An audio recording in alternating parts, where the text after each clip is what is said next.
Just a few days before the Tour of Flanders, the 80th edition of Dwars door Vlaanderen offered riders a final chance to tune up before the Ronde itself. Some of the sport's biggest names were present. Tadej Pogacar wasn't, neither was Mathieu van der Poel, the latter a former winner of this Wednesday afternoon race. Pedersen back from illness. Philipsen was there, and Van Aert also looking to race. Over 184.6 kilometres, starting in Brusselare and finishing in Waregem. Another excursion into the Flemish Ardennes. And 174 riders taking on the 12 hills and other cobbled sectors. This race nowadays centres around two loops. The first around the Knokteberg, the second taking on the Nokkerenberg. And at the top of the first passage of the Knokteberg, 18 of the world's biggest riders were already at the front of the race. 92 kilometres remained, and the race had been ridden at a lightning fast pace. All too much for Arnaud Delis, who was dropped and would soon be pulling out of the race. The first group was caught with 85 k's remaining. The speed at this point almost 50 kilometres per hour average. Wout van Aert was on the move, and there were several riders who were trying to stick with him. His own team was looking good as well. Christophe Laporte, a former winner of the race, was up there. Per Steenhageners looking strong, and he'd take that strength into the several hills that then came.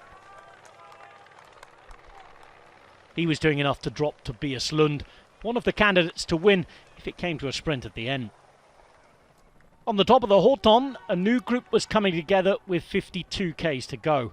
Nicolas Larsen, Romain Grégoire and Thomas Geschignard had a little gap. Then they moved to the Eckenberg, the hardest climb in the second half of the race.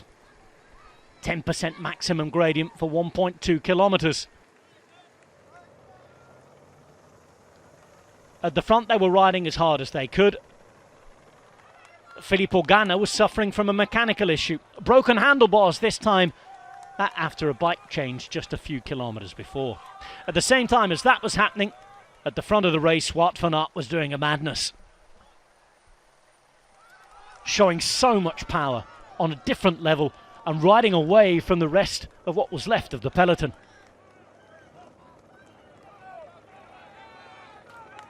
He'd already showed form in Flanders Fields on Sunday and was straight to Geschignard, who'd been left behind by his breakaway companions. Talking of the breakaway, Van Aert was across to it with 39 k's to go. Ganna was having his second bike change in as many kilometres. And Van Aert building an advantage at the front with Frenchman Grégoire and track world champion Larsen from Denmark. Into the final 35 k's, there were attacks, moves, chases, groups, and it continued to change. Sheffield and Tim van Dijk were joined by Florian Vermeers with 24 k's on the clock. And to the penultimate climb, the Nokkerenberg up the cobbles saw Romain Grégoire dropped. Larsen would stay with Van Aert, who'd been second in this race a year before when he had two teammates with him. Remember the 3 versus 1, Paulus doing a standard versus Visma. But this time Van Aert was hanging on, looking to win his first Belgian cobbled race for over 2 years. And almost half a minute of a gap started to come down. Van Baarle, Watson and others riding. 15 seconds the gap up the final climb of the race. The Nokkerenberg from the paved side this time, and Larsen dropped. Wout van Aert was going to go it all alone in the final 10 kilometres.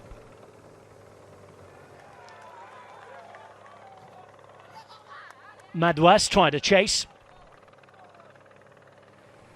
Van Aert still alone and into the final 5 k's with 16 seconds. The final cobbled obstacle done, and a new chase was developing. Florian Vermeers and Fillipo Ganna. Ganna, who'd never won a one-day race in his career, but just 5 seconds behind as Van Aert went into the final kilometre. We were in for a tremendous finish.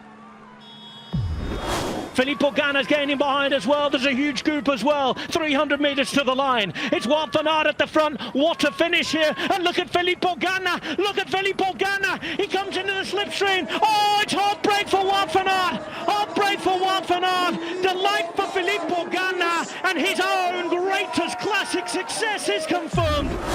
It was the fastest ever Dwars door Vlaanderen by almost 2 kilometres per hour. It was won by Ganna, who was a one-day race victor after having threatened to do so years and years throughout his career. Van Aert having to settle for second and caught less than 100 metres from the finish line. Søren Varneshol will win the sprint for third place, just ahead of Binyam Girmay. A 15th victory of the season for the Ineos Grenadiers. They're having their best start for a long time.